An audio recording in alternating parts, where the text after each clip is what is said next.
So for today, what we're gonna work on is a little hip work, a little wrist mobility, and some spine work. So we'll start first with doing some hip CARs. CARs again stand for controlled articulate rotation, and that means we're basically gonna take your hip through the biggest range of motion. So if you're on hands and knees, what I'm gonna do from here is I'm gonna bend my heel to my butt. From there, I'm gonna flex into my chest. I'm gonna open to the outside without letting this hip come up. Internally rotate, so pull my foot up, and I'm going to extend all the way back as high as I can. I'm going to re-drop back down, then I'm going to reverse that. So I'm going to go into extension, I'm going to open to the outside, keeping it as high as I can, slowly moving back into my chest and dropping back down. We'll go for 4 on each side. So from here, I'm going to re-pull back in, I'm going to open to the outside, reaching as high as I can, but not letting that hip move, all the way into extension, dropping right back down, go back into extension without arching into my lower back, turning my knee to the outside, opening all the way back up. And again, with this, what I'm looking to do is basically make the biggest circle possible with my knee as I move through this entire range of motion. Belly should be firing. Not letting my hips rotate because all of them wants to rotate to the side so I can get my foot and my knee and my whole leg a little bit higher. But I'm working on keeping this hip driven down towards the floor. We'll go one last one. Knee comes in, open to the outside, reaching as high as I can, into extension, back down, come back into extension, open to the outside, and pull back in. Good, so we'll go off to the other side. Take a sec, just let your wrists roll around. Good. So from here, what I'm gonna do, doing the opposite. So I'm gonna start, heel comes to my butt. I'm gonna pull in as much as I can, open to the outside, internally rotate, which means pulling my foot to the ceiling, all the way up and back. And the idea with this is as I move through these CARs, going back into extension, I am using my mind, telling myself to put myself into its deepest range of motion, my hip through its deepest range of motion. And what that does is that from a neurological standpoint, senses what I do own and what I don't own. And what I mean by that is a lot of times I can pull myself into a position, like I can pull on my heel and get it to my butt. But for me to lift it up, I can't get it all the way there. So what I'm doing is I'm working on imprinting what I currently have for range of motion with my hip, which is what these CARs do. Because the idea is if I put myself into a range of motion, then I'm gonna keep that range of motion. If I never go into a new position or never go into the fullest expression of what I can do, then my body's not going to work to maintain that range of motion if I never go there. So by doing these CARs, I'm imprinting all the range of motion I currently have. And good. Sit back, get a couple wrist circles. Good. So what we'll do now is we'll do a little more hip work. So I'm going to have you lie on your belly. From here, you're going to bring your forehead down to your hands. What I'm going to do is I'm going to bring my left leg up to my side. So what I'm looking for is a 90-degree bend in the knee. So that means my heel is not pulled in too close. I want it slightly extended out so it's in line with my knee. My knee is at hip height. What I'm going to do from there is I'm going to slide my knee away from me, pushing my adductor, my thigh, into the ground. Now from here, what I'm going to do is I'm going to push down into my knee, into the floor as hard as I can. So it's like I'm trying to close my legs. I'm going to push down for 20 seconds. Then from there, I'm going to relax, holding the position. I'm going to try to lift my ankle and my knee off the floor, holding for 10 seconds. We'll go for 4 rounds of this. So head goes down, find the position. I'm going to drive my knee into the ground, 20 seconds. That should yield a stretch in the inner hip. Good, really driving down.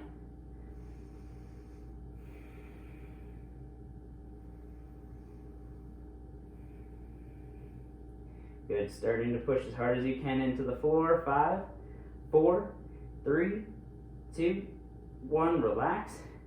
Good, now stay in the position. Go ahead and lift your knee and your ankle off the floor. 10, 9, 8, 7, 3, 2, 1, place it down. You may notice your hip will ball up, so if it does, you can come right out of that and then slide right back in. But super common for your hip to ball up. In a sense, it's almost what we're looking for, because it's right on the edge of what range of motion you do have. So here we go again, starting to push down into the floor, 20 seconds. Belly's braced. Breathing through your nose if you can.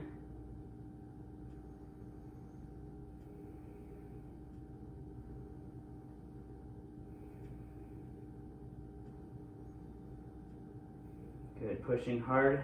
4, 3, 2, 1, relax.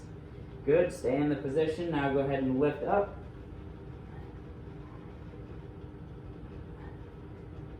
Try to keep your heel away from your other leg. 5, 4, 3, 2, 1. Place it down. 2 down, 2 to go. Good, pushing down into the floor. 20 seconds. Driving your whole leg in, so your ankle drives down, your knee drives down. Feeling a stretch in the adductors. Trying to get both front of your hips down. 10. Still breathing. 5, 4, 3, 2, 1. Relax. Good. Hold this position. Now go ahead and lift for 10. Belly's braced. If it's easy, push your foot away from you. Thinking about the left glute firing. 4, 3, 2, relax. Good, here we go. One last one. You're doing well. Good, driving down into the floor. 20 seconds. Last 20 seconds on this side. Pushing down as hard as you can.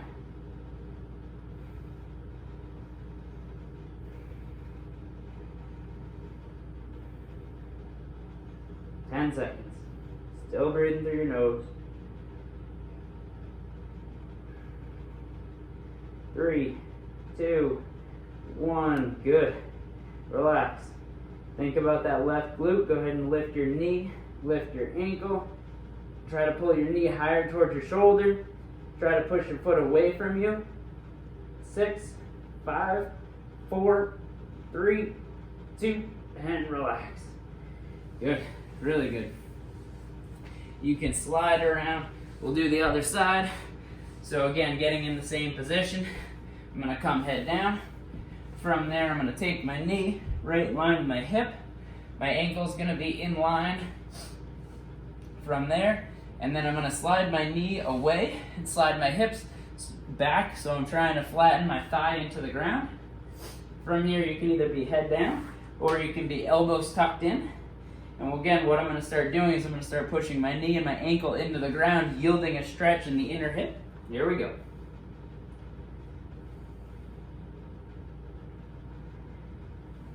The harder I push, the more I get out of this.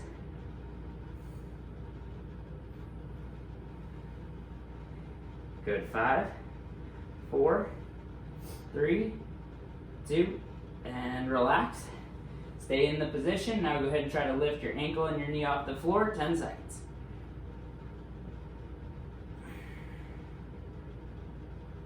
4, 3, 2, 1. Relax. Super common for that glute to load up. You may feel it cramp. It may cramp. If it does, you can slide right out of that. When you're ready, get back into it. But here we go. We're pushing that knee back down to the ground, pushing the foot into the ground. 20 seconds. The harder I contract down against an immovable object, the more control I'm going to have. Working on the end range of what your hip has. 10 seconds, pushing as hard as you can. You should feel a good stretch in the inner hip.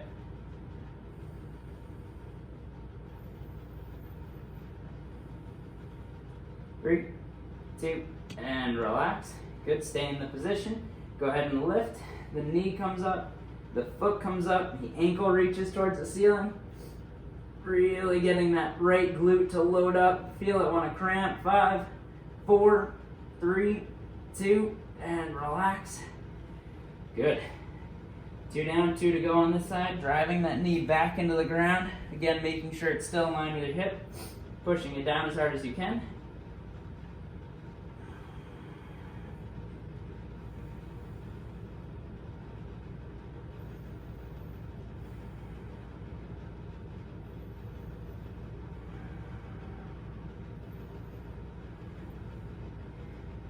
Keep pushing as hard as you can. Last 5, 4, 3, 2, 1. Relax.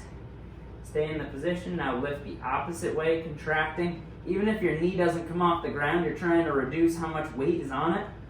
Good, lifting as high as you can. There's 6, 5, 4, 3, 2.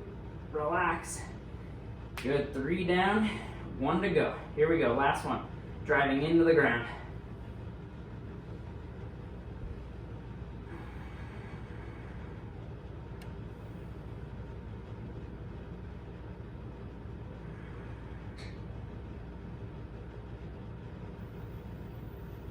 Good. Last 10 seconds, pushing as hard as you can, breathing through your nose. Good. Last 5. Last 3, 2, and relax. Good. Now we're going to lift. Quickly engage that right glute. Here we go. 10, 9, 8, 7. Keep driving your hip towards the floor. Keep pulling your knee up as high as you can. 5, 4, 3, 2, and relax. Good. Slide that back. Beautiful. So now what we'll do is we'll do a little bit on wrist mobility. So same idea, we're going to push against an immovable object and we're going to lift, trying to create as much tension as we can at the end range of what the joint has. So if you come onto hands and knees, from this position, I'm going to drive my wrist, my shoulders as far forward over my wrists as possible until I feel a little stretch in the back of my forearms. Once I have that here, what I'm going to do is I'm going to push into the ground as if I'm trying to do this with my wrist. So I'm trying to push my whole palm through the ground. So from here, I'm forward. I feel a little stretch in the back of my wrist. Now I'm going to push down for 20 seconds into the floor as hard as I can. As I do that, I should feel the stretch deepen. It's like I'm trying to straighten out my hand in line with my wrist. Pushing as hard as I can. Another 10. Just feel the back of my forearms working. Another 5, 4, 3, 2, 1. Stay in that position. Now I'm going to try to lift my fingers up towards my wrist as if I'm trying to pull back this way. So what I'm going to do is I'm going to stay in that end range, and then I'm going to try to lift. There's too much weight, so they're not going to come off the ground, but you should feel your forearms, this side of your forearms, really start to load up. They really want to cramp. We're going for 10 seconds.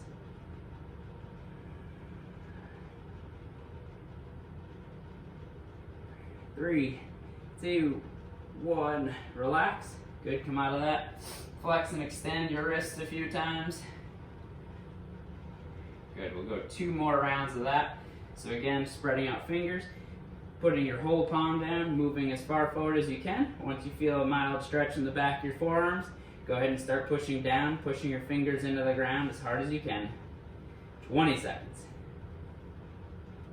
Really driving down, and the harder you drive down, the more you feel it on the back of your forearms. Really pushing. Final 10. As hard as you can. Good, there's 5, 4, 3, 2, relax. Now go ahead and try to lift your fingers up to touch your forearms. Again, they're not going to come off, but you should feel your forearms really start to want to cramp. That's really good, guys. There's 5, there's 4, 3, 2, and relax. Good. If you're doing that correctly, you should feel your forearms really working. Good. Flexing and extending at the wrist. That just helps let the nerves floss a little bit so you don't start pinching nerves. Good, we'll go 1 more. Same deal. Locking out elbows, spreading out fingers, driving as far forward with the shoulders as you can. Over time, you should be able to get further. Now go ahead and start pushing into the ground as hard as you can. 20 seconds. So the nice thing with passive stretching is you get to increase your range of motion for a short period of time, but then about 3, 4, 5 minutes later it disappears. The nice thing with doing this is you get a little bit of a stretch, but then you get the activation. So just like in the beginning we did those hip circles or the cars, we're imprinting that new range of motion you have. So here, what we're doing is as soon as we're done pushing down, which we are in 5 seconds, good, let that relax. Now go ahead and try to lift your fingers up to touch your forearms, 10 seconds. And in this contraction, what we're doing, again, your forearm should really be on fire. What we're doing here is we're imprinting this new range of motion. Good, there's 4, 3, 2, and 1. Good, come off your wrist, flex and extend. So you're imprinting that new range of motion, and the idea is that you will now own that new range. So I tell myself, okay, I really need to go as far this way as I can, and then by doing the end range isometric, you imprint and then therefore own that range of motion. Good, so last thing we're gonna do, we'll do a little bit of spine work. So we'll do segmented cat-cow. So how this is gonna work is you're gonna flex, tucking your chin, rolling your hips under as much as possible. Now, as if I were to walk vertebrae by vertebrae up your back, what I'm gonna have you do is you're gonna start untucking your tailbone. I'm gonna slowly start arching my lower back. I'm gonna slowly start arching my middle back. My upper back is still rounded. And then I'm gonna slowly let my shoulder blades come together. And then I'm gonna slowly bring my head up. So now I'm engaging my entire back. So I'm trying to get all the musculature on my back to really engage. Now from here, I'm gonna reverse that. So I'm gonna start tucking my tailbone under. Now I'm starting to roll my low back, my middle back, my upper back, and lastly my chin. And now I contract everything on my stomach. We'll go for 2 more of those.